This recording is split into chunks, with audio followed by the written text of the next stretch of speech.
I'm Kim. Hi, I'm Karen. I'm Muslihah. We studied Lucian Perkins. And we are doing the photo essay I'm stranded in Afghanistan.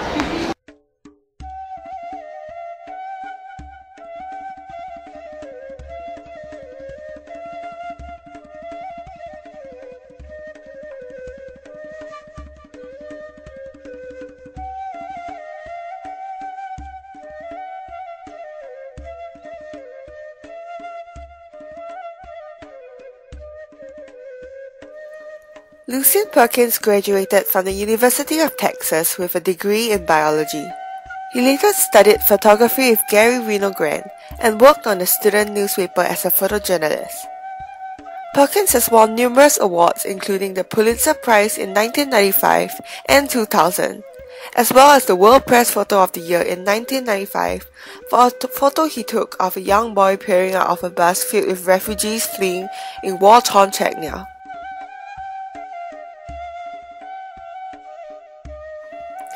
Perkins has a style that incorporates formal clarity with an offbeat humor.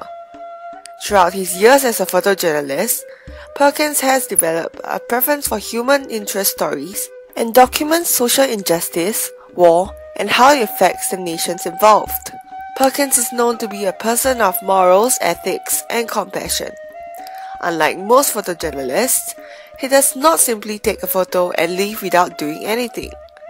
He's known for an approach that counterpoints an intense sympathy for his subjects with a knack to portray both their hopes and weaknesses in an unconventional manner.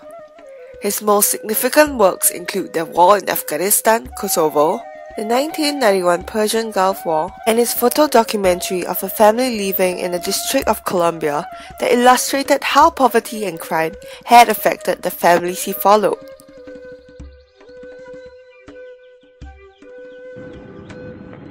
The story behind the images.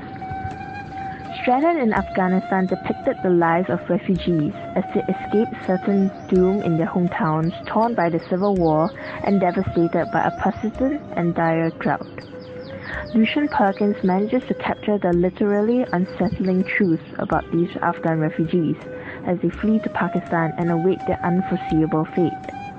With millions of refugees confined to a single camp with little food, water, shelter, or basic sanitation, frustration and desperation can most definitely overwhelm anyone.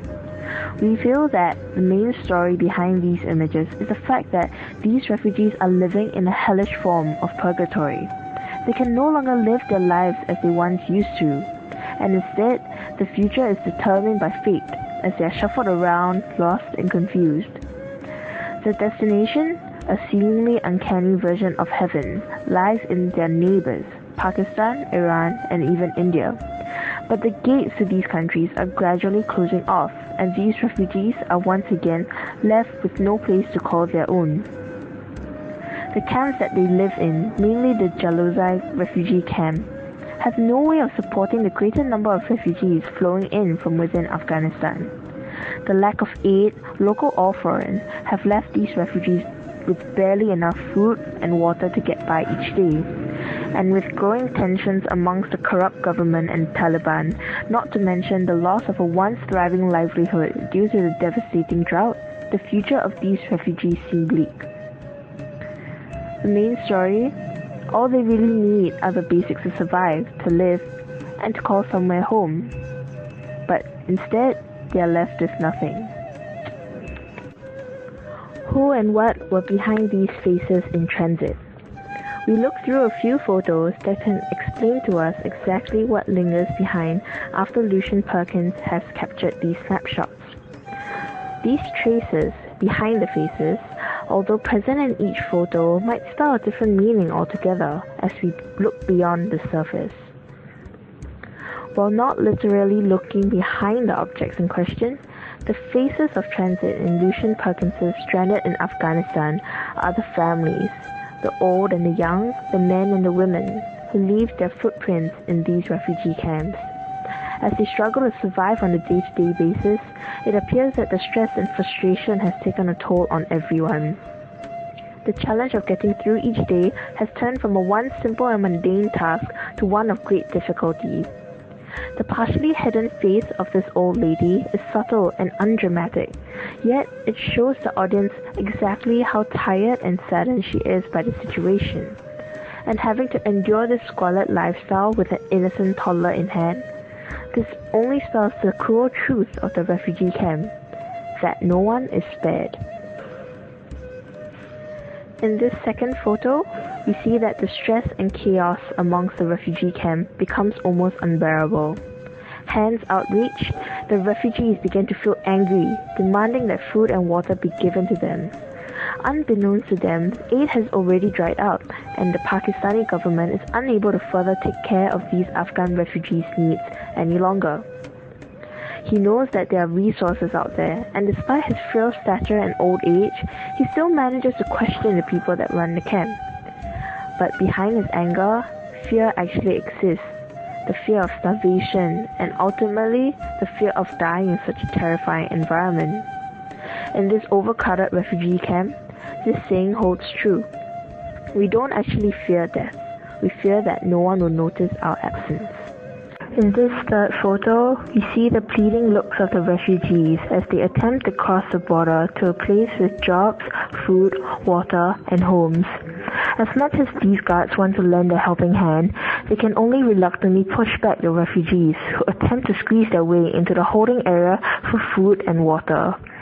They leave a trace of disappointment, and as their fighting spirit and will to retaliate fades away, one then realizes that Lucian Perkins chose to take this picture in order to track the prolonged fray of more than 20 years, and to observe the last few sparks of hope in the form of a few strong-headed refugees who have not given up just yet. This was definitely a trying time for most of these Afghans as they test their faith and religion. Those who have been shaken by the harsh truth of the giant influx of refugees and the whittling down of any aid have not been able to raise their heads high and can only huddle up with whatever they've got to brave the fierce weather. These hands, blurred out of focus in this picture, tell of the hardship that these refugees have endured. They are caked in dirt and have swelled to painful proportions. If we were there personally though, we would probably have heard silence. These refugees were in no position to complain, whine, or express any form of rebellion. The fatigue that has engulfed them keeps them silent, in pain or not. The challenges the photojournalist faced. In this case, aside from the apparent dangers and risks of entering a country in the midst of political unrest and war, there were other challenges faced by Lucian Perkins as he took these photos in Afghanistan. With several warnings about killings in Afghanistan and Iraq, Lucian Perkins still ventured into the danger zone in order to seek out the truth and to show the world the true plight of these refugees. The volatile weather, potential lack of resources, and high crime rate also played a big factor in contributing to the physical challenges faced by Lucian Perkins. There were other challenges that surfaced over time too. Lucian Perkins had to be emotionally stable in order to take these pictures. He, as an individual, wouldn't be able to help each and every single one of these refugees, and he has to know that taking these pictures might cause him to feel guilt or depression. He has to be able to handle these feelings well and remain composed whilst being surrounded by such sadness, despair, and overall helplessness. However, the most important challenge faced by Lucian Perkins was the fact that his photo essay almost served as an ominous calling card for an international catastrophe. Just a few months after these pictures were taken, the fall of the Twin Towers on September 11, 2001 occurred. Getting the message that these refugees needed aid desperately was already an arduous task in itself. But now, with the whole world's disdain and scorn placed upon anyone from Afghanistan, everyone, even the children, were labeled as terrorists. Who was going to help them escape this refugee hellhole now? The entire meaning and objectives of Stranded in Afghanistan was destroyed in the time it took the planes to crash during 9/11, as the world isolated them, feared them, and to some extent hated them. Lucian Perkins' messages to the world ceased, and that was his greatest challenge.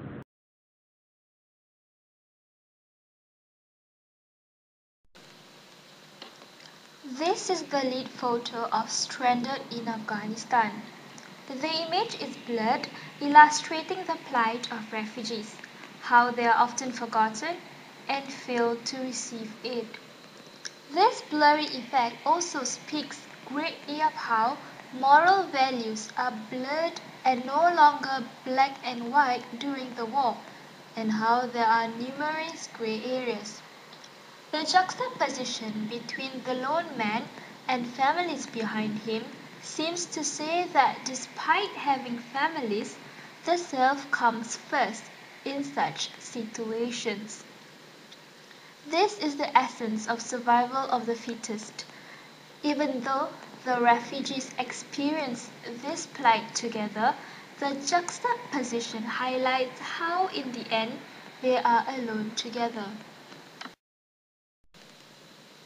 The expressions of colors in the clothes worn make this photograph successful. The vivid and bright colors in the choice of clothes show the remains of a once vibrant and vivacious culture. The people of Afghanistan used to live lavishly, celebrating a culture filled with music, art, and festivities. Yet, although the clothes remain, the subjects in the image, children who are usually cheerful and happy, are plagued with tiredness, weariness, and sorrow. The image shows that besides the clothes that they are wearing, everything else about their culture has been reduced to debris and nothingness. The landscape shot creates depth, which emphasizes the magnitude and gravity of the situation. From where the subject is standing, her entire view is a panorama of tents and broken hearts. Although it can be viewed as getting a second chance at life after surviving the war, the view also screams of stagnation and lack of progress. In these pictures, there are elements of hope such as the sun, which seem to represent life, spirituality, and the promise of better days. The young boy looking up to the direction of the sun depicts longing. The way he seems to be making his way towards the sun shows how war can take homes, material things, family members, but never hope. The long and winding road symbolizes destiny, ambiguous and unpredictable, but a destiny nonetheless. The smoky air and rocky terrain depict the inevitable difficulties to be faced. Although the road seems to be a promise of a better life, the fact that it leads to a panorama of bleakness and uncertainty seems to say that despite moving, the refugees are going nowhere. It was particularly interesting that there were green grass patches up ahead, as if the grass is really greener on the other side. All in all, this photo essay depicts tiny glimmers of optimism amongst a panorama of broken dreams, rubble, and poverty, showing that reality outweighs the hope of the nation.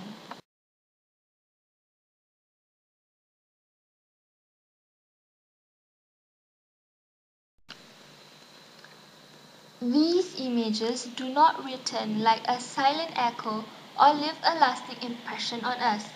The images are quite mild, as people usually expect survivors of war to be bleeding and missing limbs.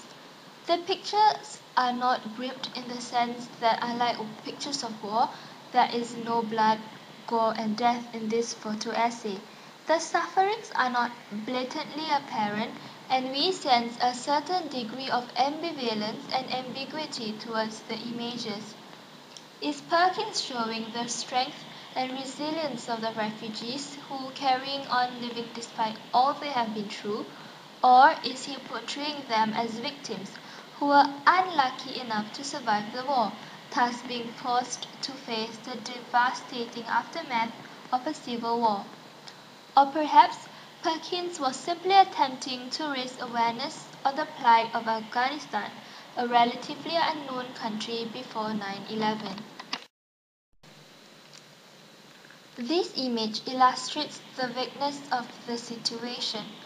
The men are carrying huge sacks of wheat, which makes us wonder how they have the physical strength to do so after experiencing war and deprivation of nutrition.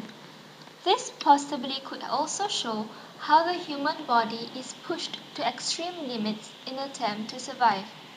Having said that, if these people are pushing themselves to carry this wheat, why are there people on the other side are standing in a peculiarly calm and patient manner? If they were impoverished and starving, wouldn't they have rushed forward and fought for the food? Notice how the image in Kosovo highlights the unmistakable desperation for one packet of food. Compare it to the image in Afghanistan.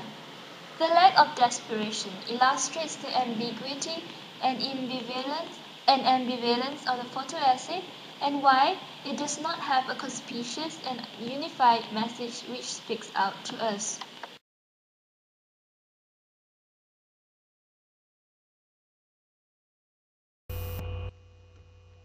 As a group, we believe that this quote is apt with regards to the theme of this photo essay. The kiss of death lingers in this refugee camp, where the people have very narrowly escaped sealing their fate. Although these refugees are in a safer environment than the actual war zones, the fragility of life surrounds them as they live with scarce resources, little hope, and harsh weather. From the pictures, the emotions of hopelessness, helplessness, and exhaustion are evident in the faces of the subjects. The landscape of Afghanistan, from its arid land to lack of infrastructure. Lucian Perkins captured images of babies and children, portraying life at its youngest and most innocent in the midst of violence, poverty, and deprivation. These aforementioned subjects highlight just how delicate and breakable life is. This is what is so gripping about the photo essay, and how it is a trace of what happened to a once flourishing nation, a trace of what is happening to the people of Afghanistan, and a trace of what could have happened if circumstances were different.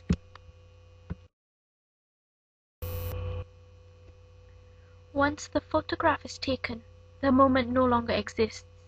The moment becomes a memory in the back of one's mind. This is especially true for Perkins, as he most probably cannot go back to Afghanistan for safety reasons. So for him to snap these photographs before 9/11 will forever remain a trace of what it was like and how things have drastically changed since then.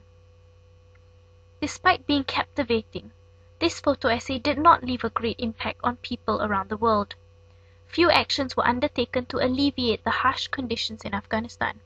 Furthermore, after the September 11 attacks, the photo essay did not prove to have enough impact to remind the world that Afghanistan was impoverished and war-torn.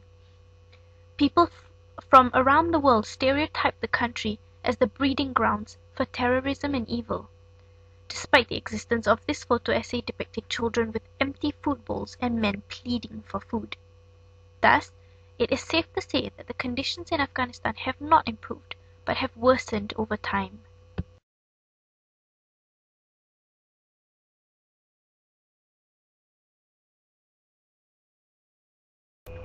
I was impacted by a realization of irony that hit me while looking through the photo essay. There is so much more to a culture than the tangible aspects such as food and traditional costumes. There are also abstract concepts such as religion and moral values, to name a few. When war strikes and tangible things have been destroyed, it is assumed that one usually holds on to beliefs, faith, and other abstract notions of a culture. However, this was not evident in the photo essay. I find this ironic, as there were no such indications of these internalized aspects of the Afghan culture, such as images of Afghans praying, as they are known to be religious Muslims. Instead, the photo essay depicts that the only way the Afghans attempted to preserve their culture was in the form of their brightly colored clothes. And this is what impacted me.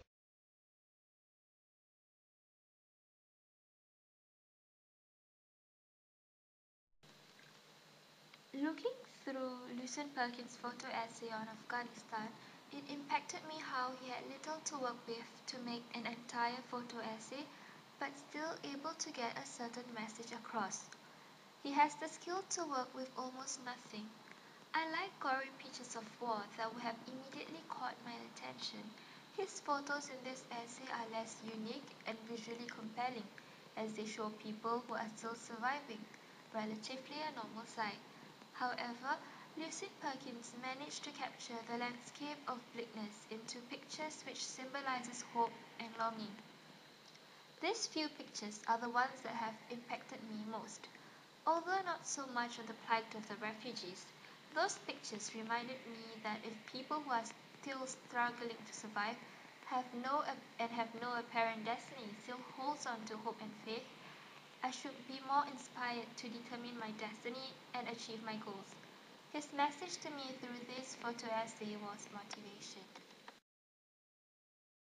Initially, I felt that the pictures taken by Lucian Perkins aptly depicted the helplessness and desperation of these Afghan refugees. He was able to capture the feelings of suppression and weariness of these refugees. I was extremely chilled and impacted by the title, Stranded in Afghanistan.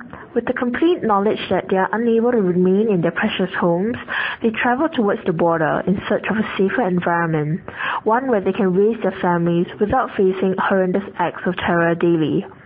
Despite this fact, their hopes for a brighter future may never surface as countries like Pakistan start to close their doors and shun away from aiding these refugees. Essentially, they are trapped in a place they can never call their own. However, after looking through the photo essay repeatedly, the sheer impact of first impression fades away soon enough. In fact, towards the end of the assignment, I felt as though the true but harsh reality of the situation was dampened slightly, if not hidden, by Lucian Perkins' style of photography. The moments captured by him do not have the shock value or the visual impact of other photo essays I've seen. But then again, I guess this is just Lucian Perkins at his most humane. His compassion can be seen in the photographs as he leaves his subjects with that last sliver of dignity, even in such dire situations. Lucian Perkins may not have been that successful in creating greater awareness for the plight of these refugees or influencing organizations to continue providing aid. But this photo essay has given me an understated yet refined outlook on life. Despite the fact that the impact may not have been fear-inducing or action-inspiring, I have learned to cherish what I have now and to treasure my home for what it is. For I have the freedom in my own country, and also because I may regret the day I lose this fortune, and like those refugees, be trapped in my own home. I think what struck me the most was that the pictures taken by Lucian Perkins were less devastating and less filled with gore and devastation as compared to the other photos taken by other photojournalists in war-torn countries. I mean, there's no dead bodies or like blood or anything like that. But, although it captures the sad side of the people in Afghanistan, it doesn't really portray the image that the people are completely hopeless or, they're destined to just die. So it didn't really strike me in a heart-wrenching kind of manner. Instead, it kind of portrays the image that there's actually potential and hope for their situation to be improved. And I think this is probably due to Perkins' compassionate nature and his style that actually brings out the hope and neutralizes the negativity in the situation.